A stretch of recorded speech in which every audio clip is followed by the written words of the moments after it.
Olá, Jacob aqui. O filme de hoje vai te prender do começo ao fim, com tensão garantida. Por ser um filme de terror, resolvi deixar a narração por conta do nosso parceiro do canal, Donovan Crow. Se gostar do nosso trabalho, não esqueça de deixar o seu like para fortalecer o nosso canal. E se ainda não é inscrito, inscreva-se. Manda ver, Donovan.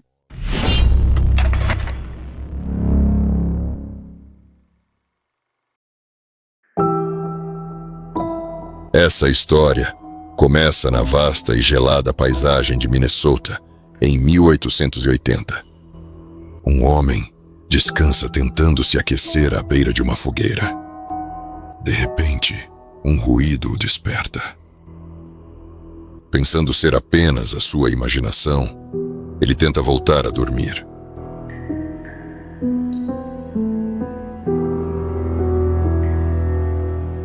Mas o ruído se repete, deixando o homem em alerta.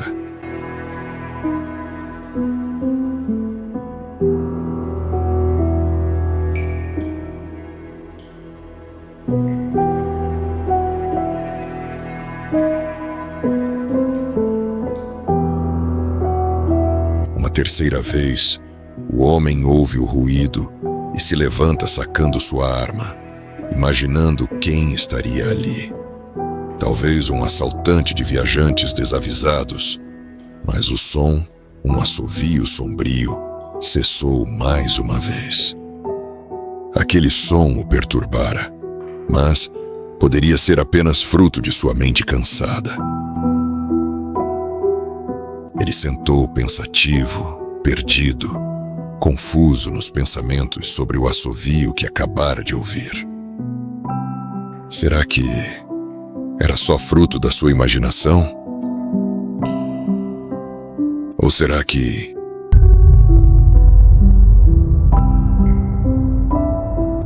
Na mesma região, em uma pradaria desolada, Ingrid, a mais velha de 3 irmãs, se vê com a responsabilidade de cuidar das 2 mais novas, após a morte de seus pais. Ada, a mais jovem, adoece gravemente, e o desespero aumenta à medida que a esperança de sua recuperação se esvai. Enquanto cuida de sua irmã enferma, Ingrid ouve Liv, do lado de fora da casa, gritando seu nome, assustada. Ela rapidamente pega uma espingarda e vai ao encontro do chamado de sua irmã, e avistam um homem ao longe, caminhando em suas terras. Ingrid pede que Liv entre na casa e cuide de Ada, até que ela diga que pode sair. O homem para e se mantém imóvel quando Ingrid chega e aponta a espingarda em sua direção, questionando quem era ele. Sem obter resposta, ela mais uma vez o questiona. Nesse momento, ela ouve um assovio que tira sua atenção. É quando o homem simplesmente desaparece. Ingrid, em um misto de medo e alerta, começa a vasculhar o local, cuidadosamente. Até que encontra o homem caído, poucos metros à frente. Ela então o adverte que saia de suas terras. O homem, quase sem forças, suplica por água. E Ingrid, se compadecendo de sua situação moribunda, decide socorrê-lo, levando-o para casa.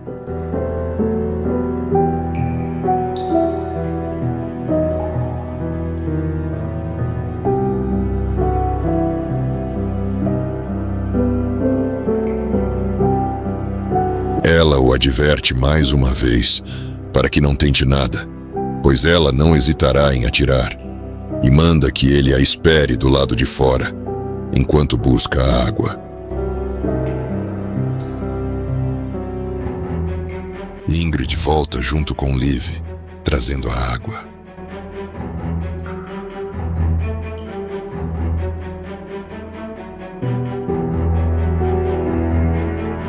Mas, antes de servi-lo, ela o questiona, perguntando se não há mais ninguém ali com ele. O homem afirma que não. Ingrid, então, pergunta o que o traz até ali. Ele, fraco e sem quase conseguir falar, diz que se perdeu viajando para ver um paciente e que havia sido atacado, talvez por bandidos, suplicando mais uma vez pela água. Liv serve a água ao homem. Ele a bebe desesperadamente. Enquanto Ingrid e Liv o observam, confusas com aquela situação, com aquele estranho em suas terras. Ele prontamente agradece a gentileza. E Ingrid diz que o quer fora dali, antes do pôr do sol.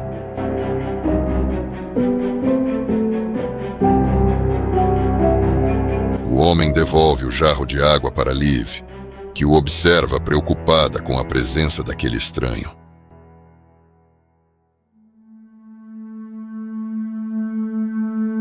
O dia passa e o homem permanece ali, sentado na frente da casa. Ingrid o observa atentamente, pensativa sobre os acontecimentos e a presença daquele estranho. Ela então se levanta e vai até o quarto de Ada, que piora a cada momento. Vendo sua irmã sucumbir, Ingrid reflete sobre o homem à sua porta. Ela se dirige até ele, que se levanta para partir.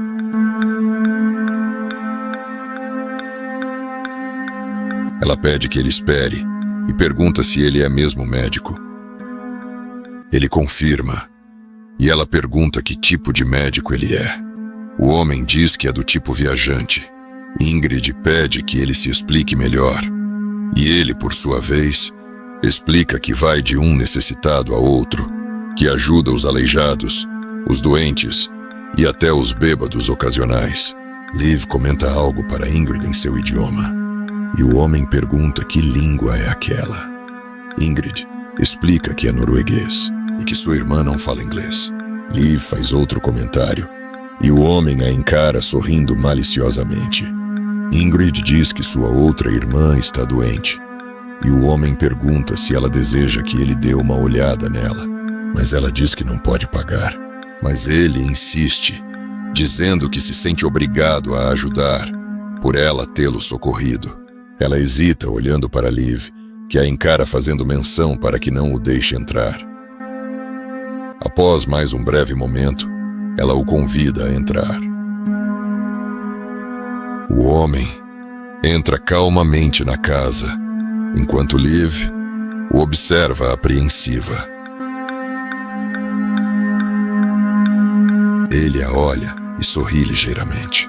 Já no quarto, enquanto observa a paciente, o homem pergunta há quanto tempo ela está com febre. Ingrid responde que faz mais de um mês. E indaga se ele pode mesmo ajudá-la. E ele responde que precisa ficar sozinho com Ada. Apenas por um momento. Liv pede que Ingrid não permita, pois acredita que ele é um bruxo. O homem rebate e diz que a doença de Ada provavelmente é contagiosa e que ele conhece um procedimento não praticado por muitos médicos, apenas pelos que têm fé, e que ela poderia esperar ele voltar com os remédios, mas talvez ela não duraria muito tempo. Liv insiste que ela não deve.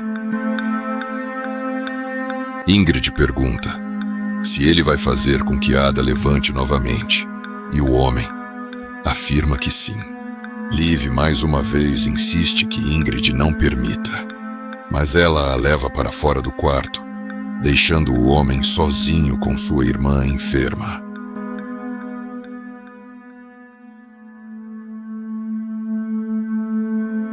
Do lado de fora do quarto, Ingrid tenta acalmar sua irmã e diz que nunca teve fé, mas sabia que Liv tinha e que sempre a viu orando por elas, e que aquele homem podia ser a resposta às suas orações. Liv, com ar pesado e de culpa, diz que não orou pedindo que Ada melhorasse, mas que havia pedido por algo pecaminoso. Ela tinha pedido para que Ada fosse levada, e que agora ela estava com medo de que não tenha sido Deus quem respondeu de volta.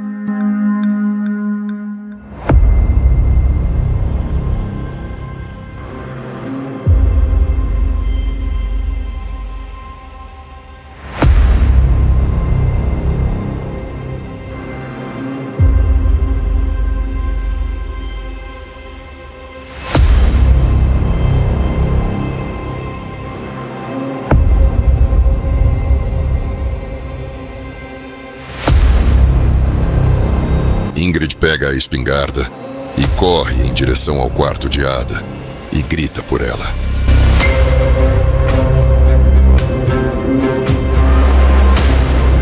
Ela aponta a arma e diz que se o homem não sair, ela vai atirar.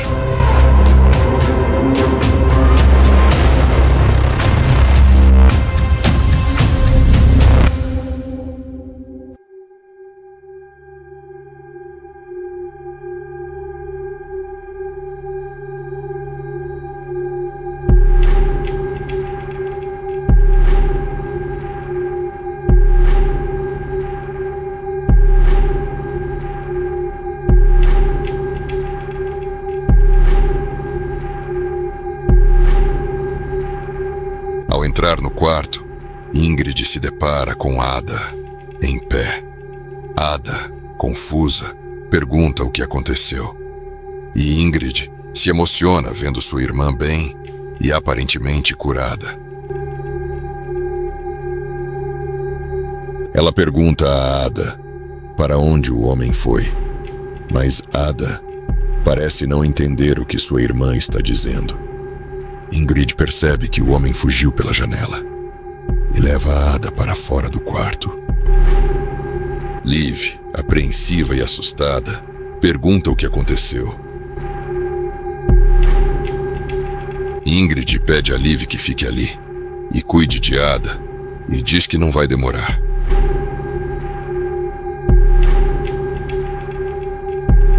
Quando Ingrid sai, Ada olha fria e estranhamente para Liv.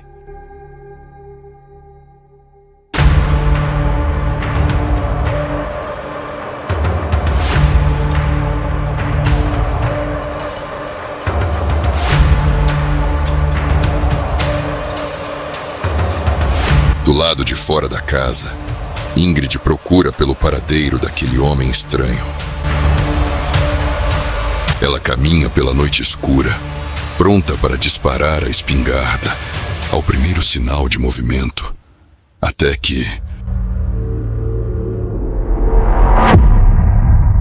ela encontra o homem caído, mais uma vez, e vai se aproximando, confusa, com medo.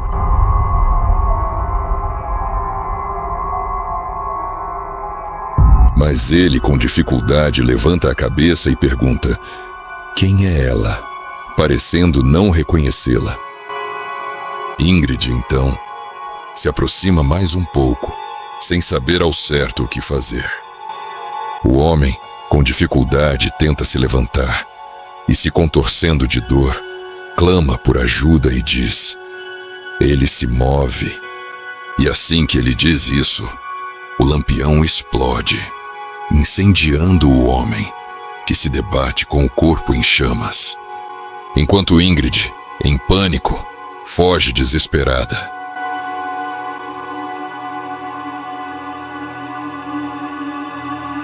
Dentro da casa, ela chora em desespero, não acreditando no que acabara de presenciar. Ingrid olha ao redor e vê a casa totalmente revirada. E encontra Liv, escondida, encolhida em um canto. Ela pergunta onde está Ada, e Liv responde: não é ela. e a culpa dizendo que ela o deixou entrar. Ingrid tenta acalmá-la, dizendo que ele se foi, mas Liv diz: não, ele se move. Nesse momento, elas ouvem um barulho lá fora. Alguém ou algo força a porta.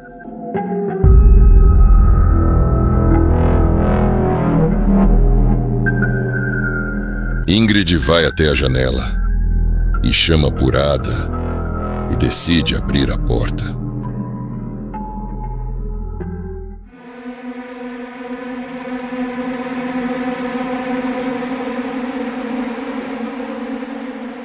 Lá fora, apenas o homem estranho, em chamas.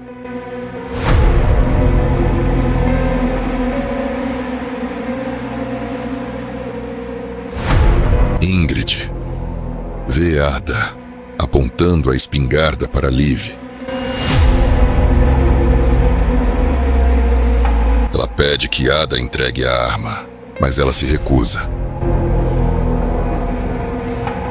Liv diz a Ingrid: não é ela. Ingrid parte para cima de Ada, que a golpeia.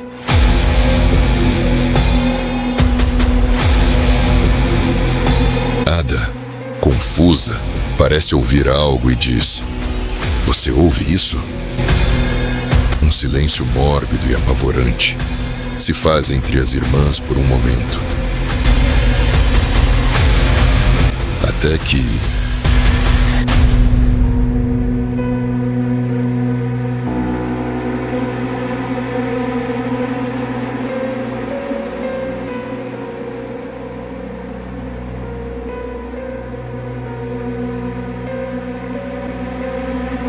Ingrid tomara uma difícil decisão.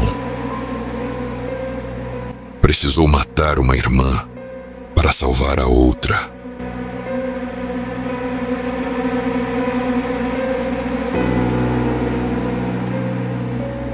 Sua irmã, Liv, se aproxima para confortá-la e diz: você não está parecendo bem, irmã.